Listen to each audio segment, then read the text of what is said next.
Everyone, कैसे हो सब। Welcome on to the channel. Friends, आज हम करेंगे अप्रेंटिसशिप एक्ट के चैप्टर 2 के section 6, 7 and 8 with state amendments and interesting examples. So are you guys ready? तो चलिए फिर हमारे आज के टॉपिक को शुरू करते हैं। सबसे पहले बात करते हैं सेक्शन 6 के बारे में, that is period of apprenticeship training कि एक पर्सन अप्रेंटिसशिप ट्रेनिंग कितने टाइम के लिए लेगा। इसके पॉइंट ए को समझना एग्जाम्पल के साथ।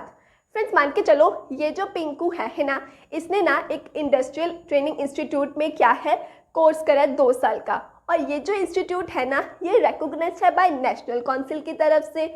अब जब ये 2 साल का कोर्स पूरा हुआ तो जो ये पिंकू है ना ये क्या करेगा, एक ट्रेड टेस्ट जो है, एक ट्रेड एग्जाम क्लियर करेगा। ये एग्जाम किसके द्वारा कंडक्ट करवाया जाएगा? नेशनल काउंसिल की तरफ से ही। तो जब अब पिंकू ने क्या है एग्जाम भी क्लियर कर लिया तो वो क्या जाएगा, अब अप्रेंटिसशिप ट्रेनिंग के लिए जाएगा। लेकिन सवाल ये उठता है कि उस अप्रेंटिसशिप ट्रेनिंग का पीरियड कितने टाइम का होगा। तो जो एप्रोप्रिएट अथॉरिटीज टाइम प्रिस्क्राइब करेंगी ना उतने टाइम के लिए ही पिंकू क्या है ट्रेनिंग लेगा। लेट्स से ये बोला गया है कि जो ट्रेनिंग का टाइम है वो 1 साल का होगा, तो इट मीन्स पिंकू जो ट्रेनिंग है वो 1 साल के लिए लेगा। नाउ अब बात करते हैं सेक्शन 6 के क्लॉज AA के बारे में। इसको भी एग्जाम्पल के साथ समझना। फ्रेंड्स, ये है टिंकू, ठीक है। ये जो टिंकू है ना ये वोकेशनल कोर्स करता है प्लम्बिंग का। कहाँ पर? एक टेक्निकल इंस्टीट्यूट में। और ये जो टेक्निकल इंस्टीट्यूट है ना ये एफिलेटेड है state council of technical education द्वारा। अगर आपने ध्यान दिया हो तो क्लॉज ए में हमने बात करी थी कि इंस्टीट्यूट जो था वो रिकॉग्नाइज था नेशनल काउंसिल द्वारा। लेकिन इस AA क्लॉज में हम बात कर रहे हैं कि टिंकू जिस इंस्टीट्यूट में पढ़ रहा है वो किसके द्वारा एफिलेटेड है? स्टेट काउंसिल द्वारा।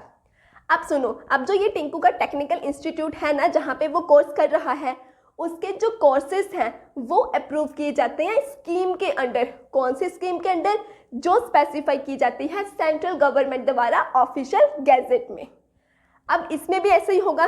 टिंकू जब अपने कोर्स पूरा कर लेगा तो स्टेट काउंसिल द्वारा ही जो कंडक्ट करवाया जाता है ट्रेड टेस्ट, उस टेस्ट को इसको क्या है क्लियर करना रहेगा। जब ये वो टेस्ट क्लियर कर लेता है, अब जो एप्रोप्रिएट अथॉरिटी जो टाइम प्रिस्क्राइब करती है, जो पीरियड प्रिस्क्राइब करती है, उतने समय के लिए क्या है टिंकू अप्रेंटिसशिप ट्रेनिंग लेगा। लेट्स से अगर वो 12 मंथ की ट्रेनिंग का टाइम प्रिस्क्राइब किया गया है तो मतलब टिंकू को 12 महीने अप्रेंटिसशिप ट्रेनिंग मिलेगी। कहते हैं सेक्शन 6 के क्लॉज के बारे में। फ्रेंड्स, कहते हैं जो ट्रेड अप्रेंटिसशिप जो है क्लॉज ए और क्लॉज AA में आती हैं, उसके अलावा अदर देन दैट जो है वो क्लॉज बी में डाली गई हैं, ठीक। और वो वाले क्लॉज के अकॉर्डिंगली भी कहते क्या है, जो अप्रेंटिसशिप ट्रेनिंग का टाइम पीरियड रहेगा वो एप्रोप्रिएट अथॉरिटी द्वारा ही प्रिस्क्राइब किया जाता है, और जो टाइम प्रिस्क्राइब्ड है उतने समय के लिए ही क्या है जो ट्रेनिंग है वो दी जाएगी। अब बात करते हैं क्लॉज सी के बारे में। क्लॉज सी भी ऐसे ही है। वो कहता है कि जो ग्रेजुएट और टेक्नीशियन अप्रेंटिसेस है ना उनके अप्रेंटिसशिप ट्रेनिंग का भी जो टाइम पीरियड है वो प्रिस्क्राइब्ड होता है, और जितना टाइम प्रिस्क्राइब किया गया है उतने समय के लिए ही ट्रेनिंग दी जाती है। अब हम बात करते हैं स्टेट अमेंडमेंट के बारे में। महाराष्ट्र की बात कर रहे हैं हम। यहाँ पर कहते हैं जो अप्रेंटिसशिप एक्ट 1961 का सेक्शन 6 का क्लॉज B है ना उसमें अमेंडमेंट किया गया। ये कहते हैं कि जो अप्रेंटिसशिप ट्रेड्स जो कैटेगरी A और AA की कैटेगरी में नहीं आते हैं उनके जो ट्रेनिंग का टाइम पीरियड है वो प्रिस्क्राइब किया जाएगा स्टेट काउंसिल के द्वारा। Now let's talk about section 7 that is termination of apprenticeship contract. Friends, section 6 तो सिंपल था, लेकिन सेक्शन 7 और सेक्शन 8 को ध्यान से समझना, ठीक है। तो चलिए शुरू करते हैं सेक्शन नंबर 7 पॉइंट की बात करते हैं। कहते हैं जब ना टाइम पीरियड पूरा हो जाता है कॉन्ट्रैक्ट का तब कॉन्ट्रैक्ट टर्मिनेट हो जाता है। फॉर एग्जाम्पल, ये जो पिंकू है ना, पिंकू इसका ना इस कंपनी के साथ अप्रेंटिसशिप कॉन्ट्रैक्ट हुआ था 2 सालों का। फ्रेंड्स, 2 साल पूरे हो गए, जब टाइम पूरा हो गया तो इनका कॉन्ट्रैक्ट क्या है ऑटोमेटिकली टर्मिनेट हो गया। फर्स्ट पॉइंट तो सिंपल था। बात करते हैं सेकंड पॉइंट की। सेकंड पॉइंट पता क्या कहता है? चलो इसको भी एग्जांपल से समझते हैं। ये जो पिंकू है ना ये इसका एम्प्लॉयर है जो उसको ट्रेनिंग दे रहा है। होता पता क्या है, ये जो पिंकू जो अप्रेंटिस है ना इसको पता क्या लगता है, कहता है यार ये जो एम्प्लॉयर है ना सही से ट्रेनिंग दे नहीं रहा, एडवोकेट ट्रेनिंग मेरे को प्रोवाइड नहीं कर रहा। या हो सकता है इस अप्रेंटिस को ये लग रहा है कि वो जो ट्रेनिंग देने वाला एम्प्लॉयर है ना वो जो कंडीशंस है ना, जो टर्म्स एंड कंडीशंस थी कॉन्ट्रैक्ट की, उसको तोड़ रहा है।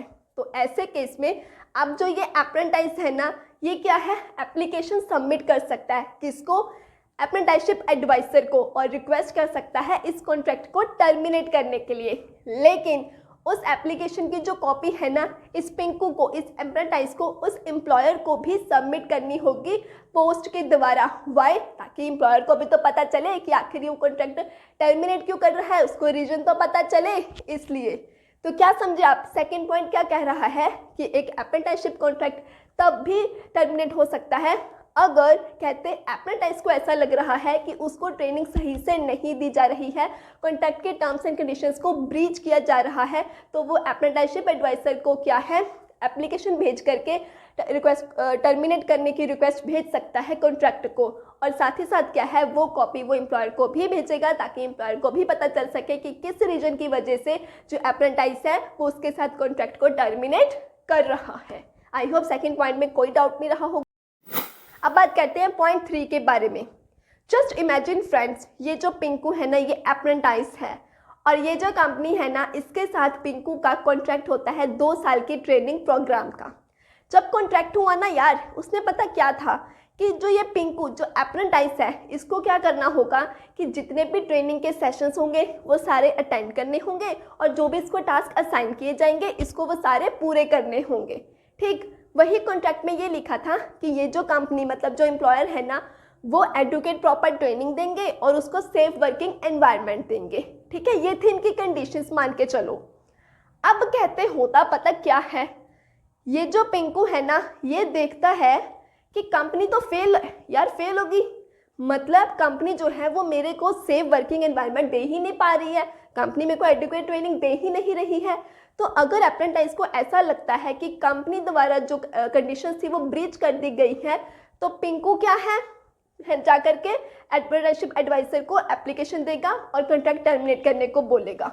अब ध्यान से सुनो, वो जो एडवाइजर है ना, वो उस कॉन्ट्रैक्ट को टर्मिनेट कर देगा, और साथ ही साथ कंपनी को क्या है, वो पिंकू को कंपनसेट पे करने के लिए कहेगा।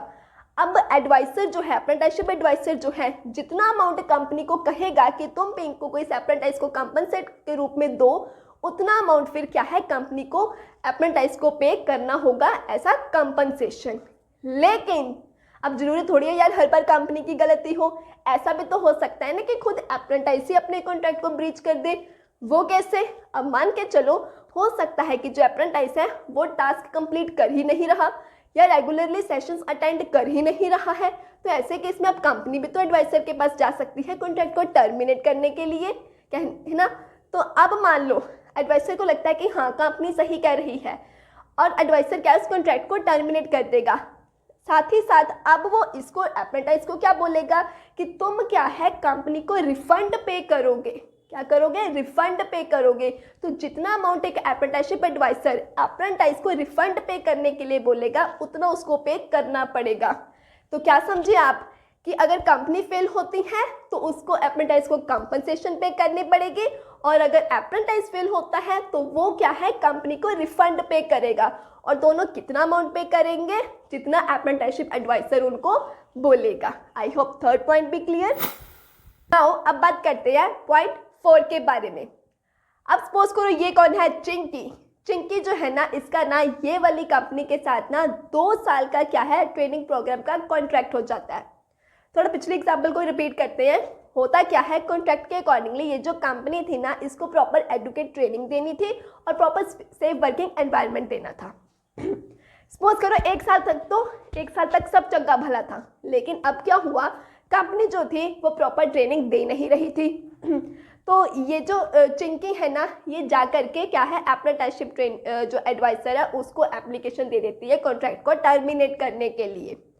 कॉन्ट्रैक्ट टर्मिनेट हो गया। अब जब यार कॉन्ट्रैक्ट टर्मिनेट हो गया है तो मेरे को बताओ, अब जो इसकी ट्रेनिंग रिमेनिंग रह गई है वो तो इसने कहीं से लेनी है ना। तो चिंकी अब न्यू एम्प्लॉयर ढूंढ रही है। न्यू एम्प्लॉयर जी कहाँ हो? अब मान लो चिंकी किसी न्यू कंपनी बी के पास क्या है लेने जाती है ट्रेनिंग, लेकिन अब सवाल ये उठता है कि ऑलरेडी वो 1 साल की ट्रेनिंग ले चुकी हैं, सिर्फ रिमेनिंग 1 साल बचा है। अब क्या उसको फिर से शुरू से पूरी ट्रेनिंग लेनी होगी? तो कहते ऐसे केस में अगर जो अप्रेंटिसशिप एडवाइजर है वो इस बात से सेटिस्फाइड है कि हाँ ये जो कॉन्ट्रैक्ट टर्मिनेट हुआ था ये कंपनी मतलब उसकी पहली वाली कंपनी जो थी उसकी गलती की वजह से ही टर्मिनेट हुआ था, तो ऐसे केस में क्या है जो अप्रेंटिसशिप एडवाइजर है ना वो अलो कर देगा कि चिंकी सुन तो को सिर्फ रिमेनिंग जो ट्रेनिंग रह गई है ना तो कंपनी बी में जा कर के वही लेगी, जो तो ऑलरेडी कंपनी ए में ट्रेनिंग ले चुकी है 1 साल की उसको हम रिकॉग्नाइज कर लेंगे, मतलब उसको भी हम मान लेंगे। ठीक है, तो क्या समझे आप लोग कि अगर कंपनी की गलती की वजह से टर्मिनेट होता है कॉन्ट्रैक्ट तो जितनी ट्रेनिंग ले ली गई है ऑलरेडी उतनी माननीय होगी, रिकॉग्नाइज करी जाएगी, फिर न्यू एम्प्लॉयर के पास सिर्फ जो रिमेनिंग ट्रेनिंग रह गई थी उतनी ही लेनी पड़ेगी, स्क्रैच से ट्रेनिंग लेने की जरूरत पड़ेगी। आई होप ये पॉइंट भी क्लियर हो गया होगा। अब बात करते हैं स्टेट अमेंडमेंट्स के बारे में। सबसे पहले महाराष्ट्र की बात करते हैं, फिर हम राजस्थान की बात करेंगे। तो फ्रेंड्स अभी जो हमने सेक्शन 7 पढ़ा ना इसके सब सेक्शन 3 में अमेंडमेंट करी गई। पहले महाराष्ट्र की बात करते हैं। ये कहते हैं कि अगर मान लो जो एम्प्लॉयर है ना फ्रेंड्स वो टर्म्स एंड कंडीशंस को पूरा करने में फेल होता है तो ये जो एम्प्लॉयर है ना वो अप्रेंटाइज को 1 मंथ का स्टिपेंड देगा, ठीक है, कंपनसेशन के रूप में, कंपनसेशन के फॉर्म में। लेकिन अगर कहते अप्रेंटाइज है वो फेल हो जाता है टर्म्स एंड कंडीशंस को पूरा करने में तो वो क्या है ट्रेनिंग कॉस्ट के रूप में 1 मंथ का जो स्टिपेंड है ना वो एम्प्लॉयर को रिफंड करेगा। अब सवाल ये उठता है कि ये स्टिपेंड क्या है, तो स्टिपेंड होता है कि अप्रेंटाइज को ट्रेनिंग के दौरान जो फाइनेंशियल अलाउंस दिया जाता है, मतलब मान लो पिंकू कौन है वो अप्रेंटाइज है, ठीक है, अब ट्रेनिंग वक्त जो वो काम कर रहा है ना उस काम के दौरान उसको जो पैसा दिया जाता है ना उसको हम स्टिपेंड बोलते हैं। समझ गए। राजस्थान की बात करते हैं। यहाँ पर ये कहा गया है कि अगर जो एम्प्लॉयर है ना वो कहते हैं टर्म्स एंड कंडीशंस को पूरा करने में फेल होता है तो वो क्या है स्टेट अप्रेंटिसशिप काउंसिल द्वारा जो तय की गई अमाउंट है ना वो क्या है वो अप्रेंटाइज को कंपनसेशन के रूप में पे करेगा। वहीं अगर जो अप्रेंटाइज है वो फेल होता है कंडीशंस को पूरा करने में तो स्टेट अप्रेंटिसशिप काउंसिल द्वारा तय की गई जो अमाउंट है वो ट्रेनिंग कॉस्ट के रूप में क्या है एम्प्लॉयर को रिफंड करेगा। क्लियर हो गया friends. Now let's talk about section 8 that is number of apprentices for designated trade and optional trade. Friends designated trade and optional trade का मीनिंग भी हमने डेफिनेशंस वाले वीडियो में कर लिया था, जिन्होंने वो वीडियो नहीं देखी जरूर देख लेना, लिंक ये वाली वीडियो की डिस्क्रिप्शन में मिल जाएगा। तो चलिए इसका पॉइंट 1 समझते हैं। पॉइंट 1 हमें ये कहता है कि जो सेंट्रल गवर्नमेंट है ना वो ये डिसाइड करेगी, वो ये तय करती है कि एम्प्लॉयर को डेजिग्नेटेड ट्रेड और ऑप्शनल ट्रेड के लिए कितने अप्रेंटिसेस को एंगेज करना जरूरी है। मतलब जितने सेंट्रल गवर्नमेंट तय करती है ना कि इतने नंबर ऑफ अप्रेंटिसेस होने चाहिए तो एक एम्प्लॉयर क्या है उतने ही रखता है। अब पॉइंट 2 क्या कहता है वो ये कहता है कि तो अगर बहुत सारे एम्प्लॉयज़ मिलकर या तो खुद से या फिर किसी एजेंसी के थ्रू, कौन सी एजेंसी जो अप्रेंटिसशिप एडवाइजर द्वारा क्या है अप्रूव्ड हो, अगर वो अप्रेंटिसशिप ट्रेनिंग देना चाहते हैं तो वो दे सकते हैं, लेकिन गाइडलाइंस किसकी होगी जो सेंट्रल गवर्नमेंट जो है इशू करती हैं, जो गाइडलाइंस जो वो गाइडलाइंस प्रिस्क्राइब करती हैं वो गाइडलाइंस से फॉलो करी जाएगी। अब हम बात करते हैं अमेंडमेंट के बारे में। बात करते हैं पहले महाराष्ट्र स्टेट के बारे में। तो कहते हैं सेक्शन 8 के सबसेक्शन 1 में जो कुछ भी बोला गया है उसके बावजूद भी क्या है सबसेक्शन 1 एक इंसर्ट किया गया, ठीक, जो ये कहता है कि कहते हैं हर इस्टेब्लिशमेंट में जितने भी टोटल एम्प्लॉयज़ हैं इंक्लूडिंग चाहे वो डेली वेजेस वाले हैं, ठीक है, चाहे वो कॉन्ट्रेक्चुअल बेसिस पे हैं, चाहे वो किसी थर्ड पार्टी के थ्रू आपने रखे हैं, जैसे भी हैं, सारे के सारे जितने भी टोटल एम्प्लॉयज़ हैं ना कहते उनका मिनिमम 2.5 और मैक्सिमम 25% क्या है आपको अप्रेंटिसेस तो एंगेज करने ही होंगे अपने डेजिग्नेटेड और ऑप्शनल ट्रेड में। एग्जाम्पल के साथ समझना। फॉर एग्जाम्पल महाराष्ट्र में एक मैन्युफैक्चरिंग कंपनी है जिसमें टोटल 200 एम्प्लॉयज़ हैं इंक्लूडिंग डेली वेजेस वाले, कॉन्ट्रेक्चुअल वाले सारे, ठीक है, टोटल कितने हैं 200 है। अब सेक्शन ये बोलता है कि मिनिमम 2.5 मतलब 200 का अगर मैं 2.5 करूँ तो 5 आ रहा है ना, अगर मैं 200 का 25% जो कि मैक्सिमम लिमिट है अगर मैं उसका 25% करती हूँ तो 50 आ रहा है। मतलब ये जो मैन्युफैक्चरिंग कंपनी है महाराष्ट्र में ये कितने अप्रेंटिसेस एंगेज करेंगी, या तो मिनिमम 5 या फिर मैक्सिमम 50। हम बात करते हैं राजस्थान के बारे में। तो इसमें जो पहला पॉइंट आता है वो कहते हैं जो सेंट्रल गवर्नमेंट है ना, वो सेंट्रल अप्रेंटिसशिप काउंसिल के साथ सलाह मशवरा कंसल्ट करने के बाद क्या है, हर डेजिग्नेटेड ट्रेड के लिए क्या है, ट्रेड अप्रेंटाइज और अदर देन अनस्किल्ड वर्कर्स के अलावा ट्रेड अप्रेंटिसेस और अदर देन अनस्किल्ड वर्कर्स के बीच में क्या है, वो एक रेशियो डिसाइड करती हैं। फिर वो क्या है, वो जो ऑर्डर है ना वो ऑफिशियल गैजेट में नोटिफाई करती हैं।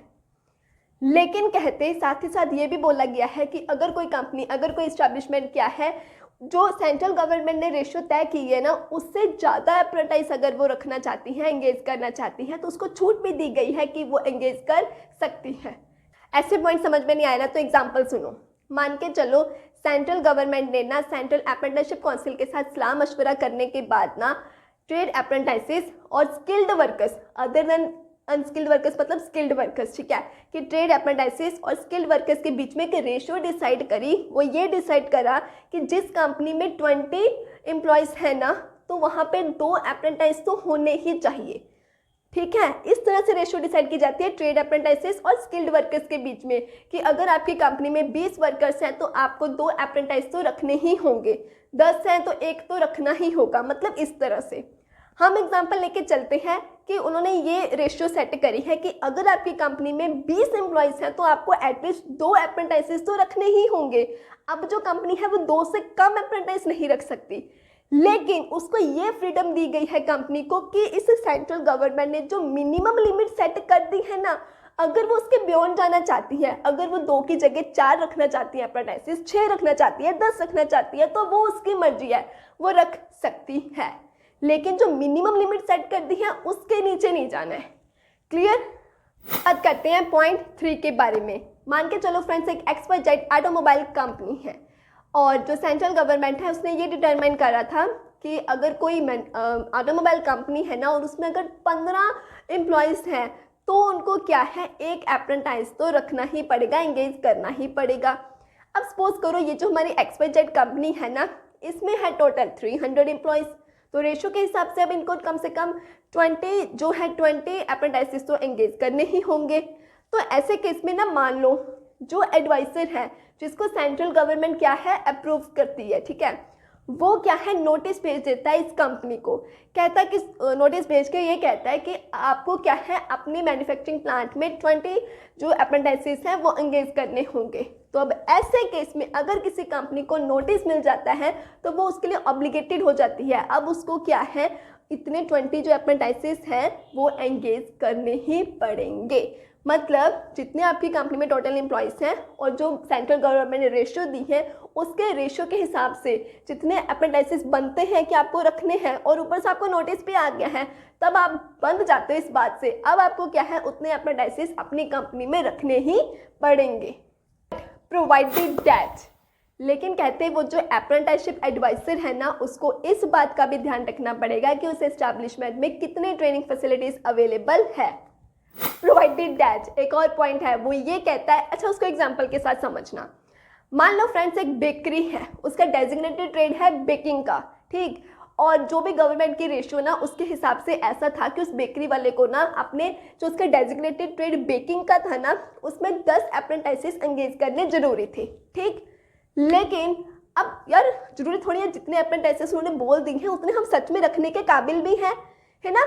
तो वो बेकरी वाला तो परेशान हो गया, कहता है यार ये क्या मुसीबत है, मेरे पास इतनी ओवन स्पेस ही नहीं है, मैं 10 लोग कहाँ से रख दूँ यहाँ पे, मेरे खुद के एम्प्लॉयज़ भी काम कर रहे हैं, 10 अप्रेंटिसेस को भी खड़ा कर दूँ, कैसे करूँ मैं। तो वो क्या है इस बात के रिलेटेड अप्रेंटिसशिप एडवाइजर से बात करता है, उसको कहता है कि मैं इतने अप्रेंटिसेस नहीं रख सकता, हमारे पास मतलब उसकी जितनी भी लिमिटेशंस थी, जो भी कमियाँ थी वो सब उसको बता देता है। अब जो अप्रेंटिसशिप एडवाइजर है ना वो उसकी कमियों को प्रॉपर कंसीडर करता है, ध्यान से समझता है, सुनता है और एक डिसीजन लेता है। वो कहता है कि ठीक है तुम पूरे 10 अप्रेंटिसेस मत रखो, लेकिन तुमको सिर्फ इतनी छूट मिल सकती है कि जितने ओरिजिनल रिक्वायरमेंट है ना उसका 50% कर सकते हैं हम। मतलब चल 10 रखने थे ना, तू 10 नहीं रख सकता ना, तू 6 रख ले, लेकिन 5 से कम नहीं। वो उसको ये नहीं बोलेगा कि तू 3 अप्रेंटिसेस रख ले या 4 रख ले, क्योंकि जितनी ओरिजिनल रिक्वायरमेंट है उसके 50% से कम नहीं, ठीक। तो वो उसको ये बोल देता है कि चल तू 6 अप्रेंटिसेस रख ले, ठीक। वो कहता, बेकरी वाला कहता है ठीक है, लेकिन जो 4 की शॉर्टफॉल होगी, अब ये भरपाई कौन करेगा, ये कंपनसेट कैसे किया जाएगा।